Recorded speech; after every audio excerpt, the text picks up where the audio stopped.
Greetings, citizens of the world. A new pro-Hillary Clinton media platform called Verrit, launched by a former advisor of hers, hilariously fails. This joke of a website calls themselves a sanctuary for Hillary voters. Media analyst Mark Dice has the story. The site is so bad even liberal peers Politico and Wapo are blasting it as a joke.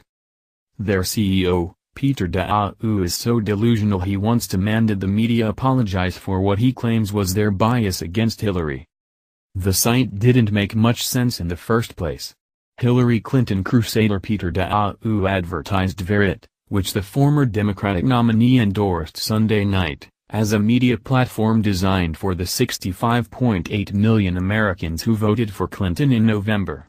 Verrit is supposed to collect and contextualize noteworthy quotes, stats, and facts for politically engaged citizens. In practice, it slaps informational tidbits onto shareable images with 7-digit codes that allow users to verify that the images come from Verrit. This isn't especially useful to anyone. The only thing Verrit is capable of debunking is parodies of Verrit. False statistics from elsewhere don't come with codes that users can check against the site's database. Neither, of course, do real ones. Verrit's collection is finite, filled only with carefully curated cards that confirm Clinton voters' views. It serves no purpose except to spare those voters the need to confront beliefs that conflict with their own. Extraordinarily enough, Daou admitted as much on Wednesday. The site's authentication feature, billed as an asset for the fight against fake news, was really little more than a promotional ploy. In the frenzy after Hillary endorsed at Verrit, he wrote, "Thousands of fake Verrits began appearing. Free dissemination of our logo, every @Verrit attack, hack, troll, and basher gets us 10 times the sign-ups, social follows, emails, comments, etc. Thank you." All Verrit is, at its core, is what Daou has called a sanctuary.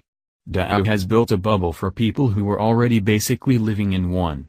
His is just harder to pop.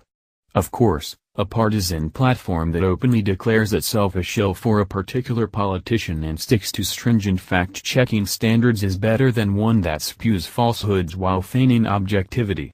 But Verrit is the last thing we needed in a media market already plagued by consumers' tendency to seek out sources that tell them what they want to hear and outlets' willingness to give them exactly what they're looking for. Daou says such a space is necessary because the 65.8 million Americans who voted for Clinton are in danger of being erased. Never mind that many of those who cast their ballots for Clinton in the end were and still are some of her most unsparing critics. And never mind that the pro-Clinton contingent's complaints are about to be aired by the candidate herself in a book that is bound to become a bestseller. Verrit seems to suggest it can help Clinton supporters by providing them with prepackaged arguments. Quotes and statistics come with headlines such as "Hillary Democrats are the heart and conscience of America," as if to suggest that, should you happen to be debating someone who thinks the heart and conscience of America lies elsewhere, a photo of a pensive Clinton alongside the quote "America is once again at a moment of reckoning" will persuade them otherwise. It won't. Democrats need to figure out how to stop losing. That's going to require a rethinking of party politics as usual. The last thing the situation demands is a site designed to validate people's instinct to keep thinking the same way they always have. It's also going to require communication along the left side of the spectrum, but that's exactly what Verrit is designed to protect Clinton voters from.